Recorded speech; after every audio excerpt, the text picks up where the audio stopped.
Mercantilism एक ऐसी practical theory जिसके तहत 16 से 18 सेंचुरी में यूरोपियन कंट्रीज़ ने बहुत सारा वेल्थ पूरी दुनिया से कमाया। इसके लिए यूरोपियन कॉलोनीज़ बनाई गईं जिसका एकमात्र उद्देश्य था ट्रेड से प्रॉफिट कमाना और कॉलोनीज़ के रिसोर्सेज को यूटिलाइज करना। कॉलोनीज़ के गोल्ड सिल्वर्स को भी कलेक्ट किया गया।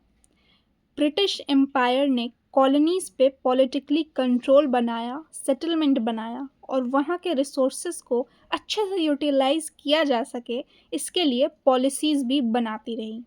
मर्केंटलिज्म के कई सारे प्रिंसिपल भी हैं, एक एक करके उन्हें डिस्कस करते हैं। स्टेट कंट्रोल, जितना भी पैसा कॉलोनीज से आता था वो सभी स्टेट्स को जाता था और इसके बदले स्टेट कॉलोनीज़ को प्रोटेक्शन दिया करते थे।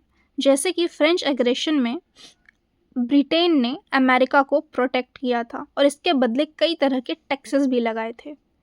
Export led growth, usually mercantilism की थ्योरी एक्सपोर्ट पे ही डिपेंड करती थी।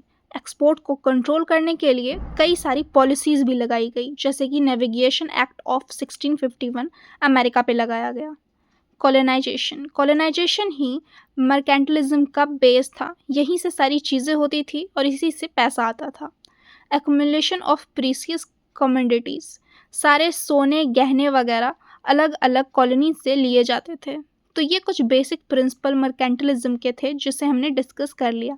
अब हम बात करते हैं इसके इम्पैक्ट्स की। Economic growth of Europe, Europe ने बहुत सारा पैसा कमाया था।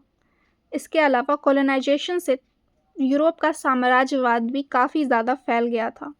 अफ्रीका और एशिया से कई सारे स्लेव्स को यूरोप में स्थानांतरित किया गया और उसके बाद उन्हें एक्सप्लॉइट भी किया गया।